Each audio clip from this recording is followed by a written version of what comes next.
عاوز تعرف ازاي فريقين احتفلوا بالدوري في يوم واحد؟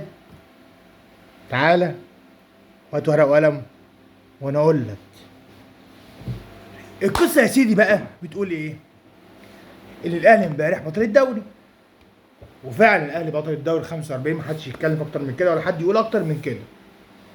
طب بيراميدز امبارح احتفل بالدوري. ايوه احتفل بالدوري، بس دوري الترماي. يعني ايه دوري الترماي؟ هقول لك انا يا سيدي. قال ايه؟ رئيس النادي عندهم جاله تليفون من الفيفا بوعد ان الاهلي هيتخصم منه الثلاث نقط من الكاس اللي هو المحكمه الرياضيه، فعشان كده احتفل.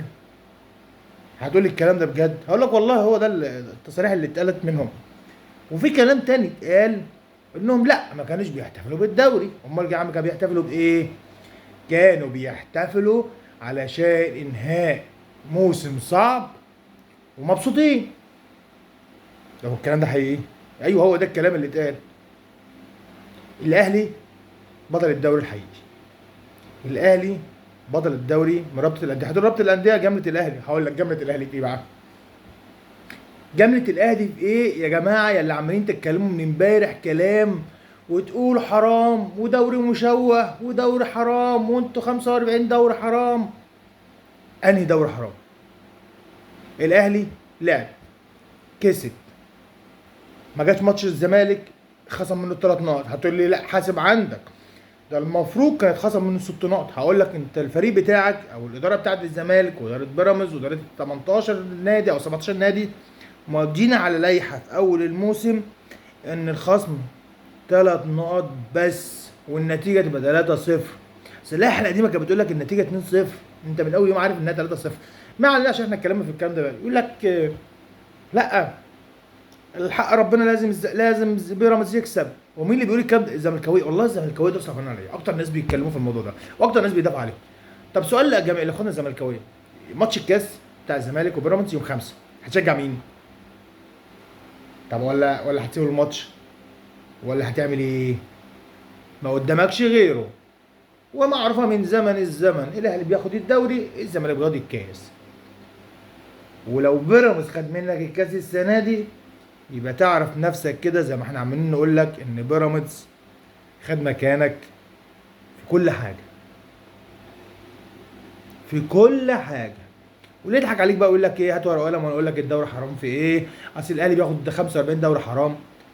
يا ابني العبوا زي الاهلي، ركزوا في الملعب زي الاهلي. كلكم ركزوا في الثلاث نقط والمحكمه. الاهلي ركز، جاب عماد النحاس وكسب 6 ماتشات.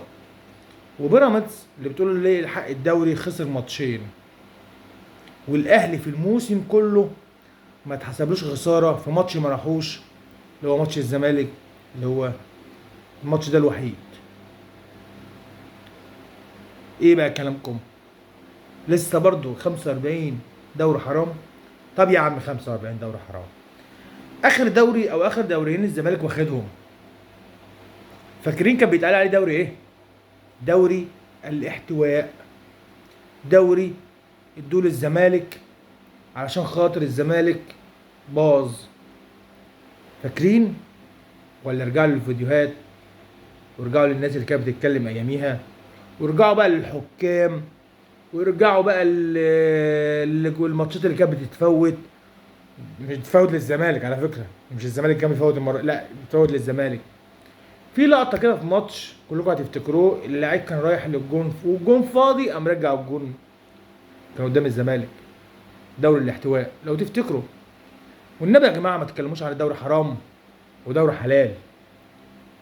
كلمهم ان في حاجه اسمها اهلي. اهلي في اداره، في جمهور، في لعيبه كويسه.